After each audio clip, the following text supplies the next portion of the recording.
7월 23일 수요일, 오늘 10% 이상 급등한 종목과 그 이유에 대해서 알아보겠습니다. 오늘 장은 오후 4시 키움증권 기준으로 코스피 지수는 0.44% 상승한 3183.77포인트로 마감했습니다. 외국인과 기관은 매수로 임한 가운데 개인은 매도로 대응했네요. 오늘 코스피 거래 대금은 11조 원입니다. 한편 코스닥 지수는 0.07% 상승한 813.56포인트로 마감했습니다. 외국인과 기관은 매도로 임한 가운데 개인은 매수로 대응했네요.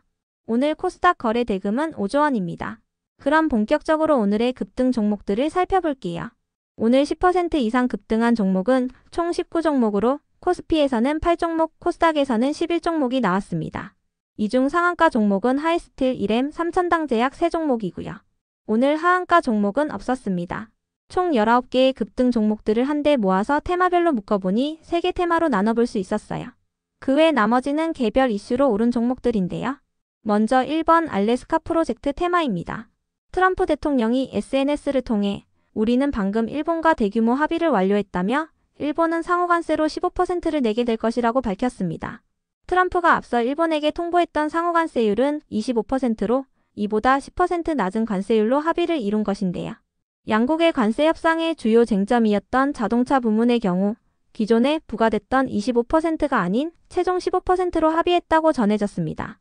이와 함께 트럼프 대통령은 백악관 행사 연설을 통해 일본과 알래스카 프로젝트 공동사업을 추진할 것이라고 밝혔는데요.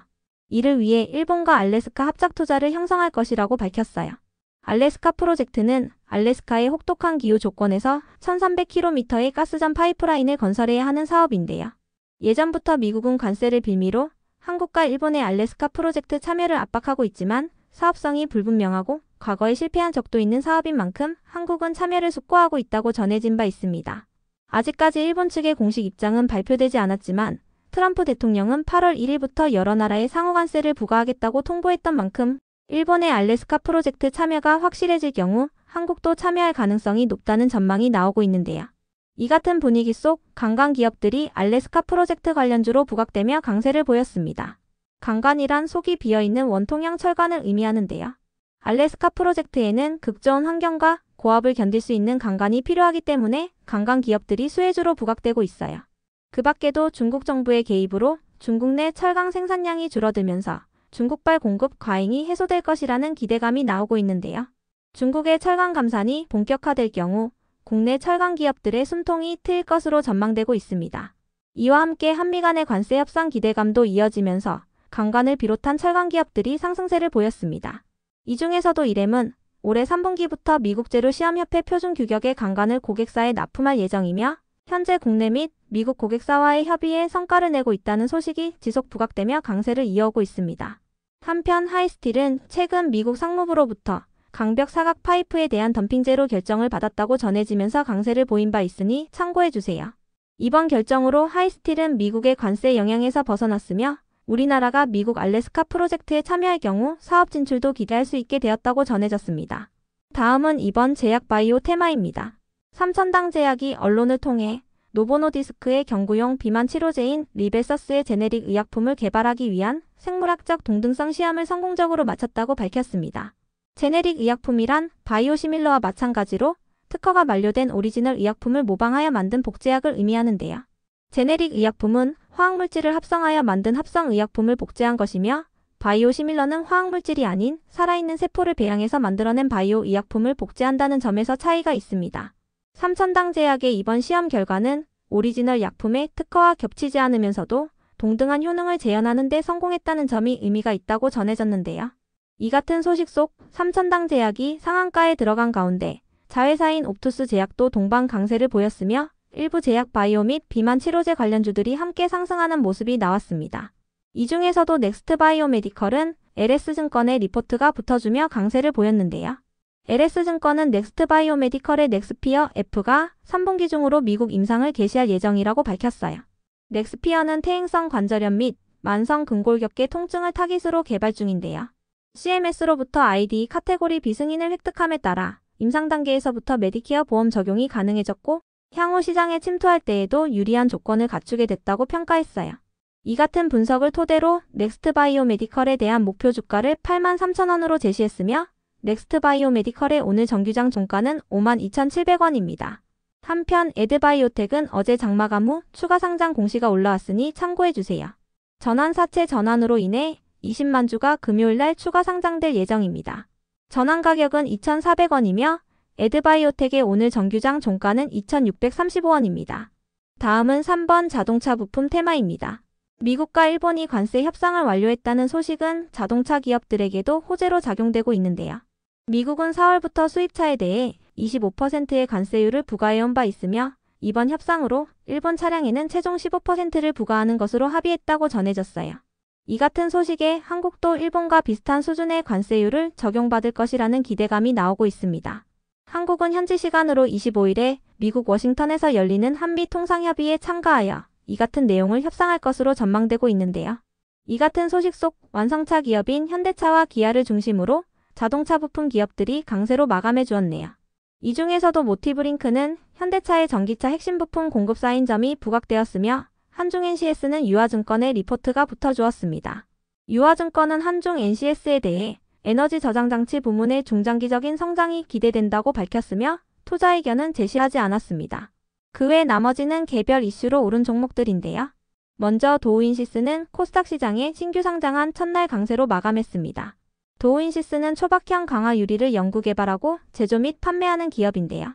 폴더블폰에 적용되는 초박형 강화 유리 사업을 주력으로 하고 있어요.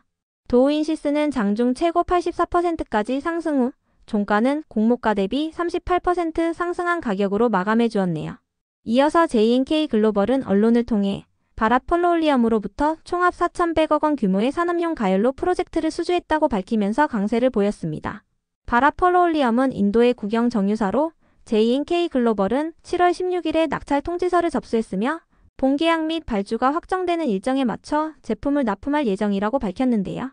이번 계약은 작년 매출액의 3배에 해당하는 규모로 단일 프로젝트 기준으로는 창사 이래 최대 수주이며 글로벌 시장에서 입지를 강화할 수 있을 것으로 기대되고 있습니다. 다음으로 풀무원은 어제 장마감 후 풀무원의 냉동김밥이 중국에서 새로운 K푸드 열풍을 일으키고 있다고 전해진 가운데 어제 대체거래소에서부터 강세를 이어오고 있습니다. 풀무원의 중국 법인은 작년 8월에 냉동김밥을 출시한 이후 현재까지 총 250만 주를 판매했다고 전해졌는데요. 상반기 중국 법인의 매출도 전년 대비 30% 증가한 것으로 추정된다고 알려졌어요. 이 같은 흥행 속 풀무원의 냉동김밥이 제2의 불닭볶음면이 되는 게 아니냐는 기대감이 나오고 있다고 전해졌습니다. 이어서 HD현대인프라코어가 2분기 실적을 발표하며 강세를 보였습니다. 전년 동기 대비 매출액은 6% 증가한 1조 1천억 원대를 기록하고 영업이익은 29% 증가한 1,058억 원을 기록했는데요. 이 같은 소식에 HD현대인프라코어와의 합병이 예정되어 있는 HD현대건설기계도 동반 강세를 보였습니다. HD현대건설기계는 최근 HD현대인프라코어를 흡수 합병한다고 공시한 바 있는데요. HD현대인프라코어의 보통주 한 주당 HD현대건설기계의 보통주 0.16주가 배정될 예정입니다. 합병 기일은 내년 1월 1일입니다. 다음으로 코세스의 급등 이유는 파악되지 않았는데요. 트럼프 대통령이 발표했던 AI 데이터 센터 프로젝트가 차질을 빚고 있다고 전해진 가운데 어젯밤 미국장에서 주요 반도체 기업들이 하락세를 보이면서 오늘 국내 반도체 기업들도 전반적으로 하락세를 보였습니다. 해당 프로젝트는 일본의 소프트뱅크와 오픈AI 그리고 미국의 소프트웨어 기업인 오라클이 합작회사를 설립하여 추진하는 프로젝트인데요. 690조 원을 투입하여 AI 데이터 센터를 건설하고 10만 개의 일자리를 창출하는 것이 목표였지만 아직까지 데이터 센터 건설 계약을 한 건도 체결하지 못했으며 단기 사업 계획도 대폭 축소했다고 전해졌습니다. 다만 장 후반으로 갈수록 삼성전자와 하이닉스의 주가가 회복세를 보인 가운데 일부 반도체 기업들도 반등하는 모습이 나왔으니 참고해주세요. 이어서 옵티코어의 급등 이유는 파악되지 않았는데요. 옵티코어는 최근 일신상의 사유로 진재현 대표가 대표이사직을 그만두었고 최대 주주가 진재현 외 1인에서 블랙마운틴 홀딩스로 변경된다고 공시한 바 있으니 참고해주세요. 변경 후 최대 주주인 블랙마운틴 홀딩스의 소유 주식수는 874만 주이며 소유 비율은 18%입니다. 그럼 오늘의 거래량과 거래대금 상위 종목들을 시장별로 살펴보고 마칠게요. 대체거래소 도입으로 인해 3시 30분까지의 데이터와 다소 차이가 있을 수 있습니다. 먼저 코스피 시장에서 거래량 상위를 기록한 종목을 살펴보겠습니다. 1위가 동양철관, 2위는 하이스틸, 3위는 현대약품, 4위는 HD현대인프라코어, 5위는 삼성전자, 6위는 KR모터스, 7위는 풀무원, 8위는 동방, 9위는 삼성중공업, 10위는 넥스틸입니다. 이 중 10% 이상 상승한 종목은 동양철강, 하이스틸, HD현대인프라코어, 풀무원, 넥스틸입니다. 동양철강과 하이스틸, 넥스틸은 알래스카 프로젝트 관련주이며 HD현대인프라코어는 실적 발표가 있었습니다. 풀무원은 중국에서 냉동김밥이 인기리에 판매되고 있다고 전해졌습니다. 한편 코스닥 시장에서 거래량 상위를 기록한 종목은 1위가 구글재즈, 2위는 이램, 3위는 이스트아시아홀딩스, 4위는 SGA, 5위는 DYC, 6위는 폴라리스 세원, 7위는 NHNKCP, 8위는 리튬포어스, 9위는 하이드로리튬, 10위는 JNK글로벌입니다. 이 중 10% 이상 상승한 종목은 이램, JNK글로벌입니다. 이램은 알래스카 프로젝트 관련주로 부각되고 있으며 JNK글로벌은 대규모 수주계약 소식이 있었습니다. 다음으로 코스피 시장에서 거래대금 상위를 기록한 종목을 살펴보겠습니다. 1위가 삼성전자, 2위는 하이닉스, 3위는 현대차, 4위는 동양철강, 5위는 두산에너빌리티, 6위는 기아, 7위는 포스코홀딩스, 8위는 HD현대일렉트릭, 9위는 하나오션, 10위는 HD현대인프라코어입니다. 이 중 10% 이상 상승한 종목은 동양철강, HD현대인프라코어입니다. 동양철강은 알래스카 프로젝트 관련주이며 HD현대인프라코어는 2분기 실적 발표가 있었습니다. 한편 코스닥 시장에서 거래대금 상위를 기록한 종목은 1위가 도우인시스, 2위는 삼천당제약, 3위는 NHNKCP, 4위는 알테오젠, 5위는 포스코엠텍, 6위는 ABL바이오, 7위는 국일재지, 8위는 옵투스제약, 9위는 올릭스, 10위는 메커스입니다. 이 중 10% 이상 상승한 종목은 도우인시스, 삼천당제약, 옵투스제약입니다. 도우인시스는 신규 상장주이며 삼천당제약은 리벨서스와의 생물학적 동등성 시험을 성공적으로 마쳤다고 밝혔습니다. 이 같은 소식에 자회사인 옵투스제약과 함께 강세를 보였습니다.